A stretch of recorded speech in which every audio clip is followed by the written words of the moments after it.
आज गुरुवार 10 जुलाई 2025 को सुबह 9:30 बजे बीदर के पत्रिका भवन में कर्नाटक राज्य सौहार्द संयुक्त सहकारी लिमिटेड द्वारा प्रेस मीट आयोजित की गई, जिसमें इस संगठन के प्रदेश अध्यक्ष जी नंजगौड़ा और निदेशक गुरुनाथ ज्ञाथिका ने एक प्रेस कॉन्फ्रेंस को संबोधित किया। कर्नाटक राज्य सौहार्द संयुक्त सहकारी लिमिटेड के बारे में और इस संगठन के उद्देश्य के संबंध में बताया। उन्होंने कहा कि कर्नाटक राज्य में सहकारी क्षेत्र में अग्रणी भूमिका निभाते हुए कर्नाटक राज्य सौहार्द संयुक्त सहकारी समिति, जो कानूनी रूप से देश के सहकारी क्षेत्र में एकमात्र वैधानिक संगठन के रूप में गठित है, वैधानिक कार्यों के अतिरिक्त प्रशिक्षण, शिक्षा और प्रचार गतिविधियों भी संचालित कर रही है। संयुक्त सहकारी समिति ने राज्य भर में भ्रमण कर सरकारी क्षेत्र के ज्वलंत मुद्दों पर चर्चा करने और सरकारी क्षेत्र के विकास हेतु संपर्क बैठकें आयोजित करने का निर्णय लिया है। इस अवसर पर कर्नाटक राज्य सौहार्द संयुक्त सहकारी लिमिटेड के अन्य पदाधिकारी और सदस्य भी उपस्थित रहे। इस संबंध में यह प्रेस मीट की गई। केपी न्यूज के कैमरामैन पुपराज का कवरेज। देश विदेश और स्थानीय समाचारों के लिए केपी न्यूज 24/7 को लाइक और सब्सक्राइब जरूर करें।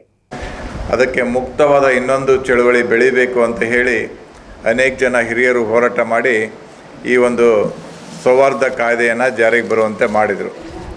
ಈ ಸೌಹಾರ್ದ ಕಾಯ್ದೆ ಹಳೆ ಕಾಯ್ದೆನಲ್ಲಿರುವಂತೆ ಸರ್ಕಾರದ ಹಸ್ತಕ್ಷೇಪ ಮತ್ತು ಯಾವುದು ಅಧಿಕಾರಿಗಳ ಹಸ್ತಕ್ಷೇಪದಿಂದ ಸಂಪೂರ್ಣ ಮುಕ್ತವಲ್ಲದಿದ್ದರೂ ಕೂಡ ಬಹುತೇಕ ಅವರ ಇಂಟರ್ಫಿರೆನ್ಸು ತುಂಬ ಕಡಿಮೆ ಆಗಿದೆ ಈ ಕಾಯ್ದೆಯಲ್ಲಿ.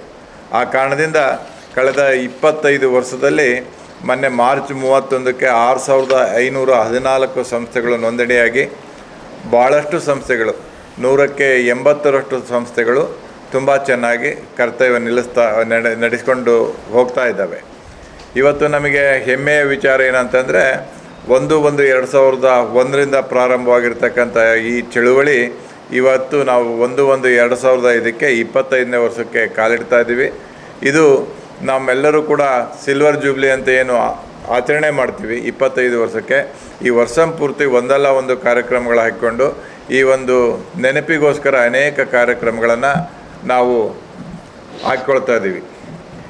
ಈ ಚಳುವಳಿ ಪ್ರಾರಂಭವಾದಾಗಲಿಂದಲೂ ಕೂಡ ಅನೇಕ ಸೇವೆಗಳನ್ನು, ಹಣಕಾಸಿನ ಸೇವೆ ಜೊತೆ ಮಟ್ಟದಲ್ಲಿ ವರ್ಷಕ್ಕೊಂದು ನಮ್ಮ ಸಾಮಾನ್ಯ ಸಭೆ ಅಧ್ಯಕ್ಷರು ಹೇಳಿದಾಗೆ ಆಗುತ್ತೆ.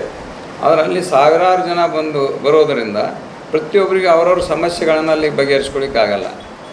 ಸೊ ಅದಕ್ಕಾಗಿ ಅವರೇ ಸ್ವತಃ ಸಹಕಾರಿಗಳ ಹತ್ತಿರ ಬಂದು ಅಲ್ಲಿರ್ತಕ್ಕಂಥ ಅವರವ್ರ ಜಿಲ್ಲೆಯಲ್ಲಿ ಇರ್ತಕ್ಕಂಥ ಸಮಸ್ಯೆಗಳು, ಅವರವ್ರ ಸಹಕಾರಿಗಳಿಗೆ ಇರ್ತಕ್ಕಂಥ ಸಮಸ್ಯೆಗಳನ್ನು ಕೇಳಿ ಅಲ್ಲಿ ಪರಿಹರಿಸ್ತಕ್ಕಂಥ ಪ್ರಯತ್ನವನ್ನು ಕಳೆದ 25 ವರ್ಷದಿಂದ ಸಂಯುಕ್ತ ಸಹಕಾರಿ ಮಾಡ್ತಾಯಿದೆ. ಆ ನಿಮಿತ್ತವಾಗಿ ಅಧ್ಯಕ್ಷರ ಪ್ರವಾಸವನ್ನು ಕೈಗೊಂಡಿದ್ದಾರೆ. ಹೀಗಾಗಿ ಈ ವರ್ಷ ಸೌಹಾರ್ದ ಸಹಕಾರಿಗೆ ಒಂದು ಬೆಳ್ಳಿಯ ಸುವರ್ಣ ಮಹೋತ್ಸವ, ಬೆಳ್ಳಿ ಹಬ್ಬವನ್ನು ಆಚರಣೆಯನ್ನು ನಾವು ಮಾಡ್ತಾಯಿದ್ದೀವಿ.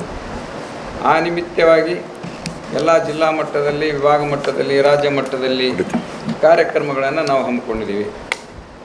ರಾಜ್ಯ ಮಟ್ಟದಲ್ಲಿ ಒಂದು ದೊಡ್ಡ ಕಾರ್ಯಕ್ರಮವನ್ನು ಈಗಾಗಲೇ ನಾವು ನಮ್ಮ ಸಾಮಾನ್ಯ ಸಭೆ ಜೊತೆಗೆ ಮಾಡಬೇಕು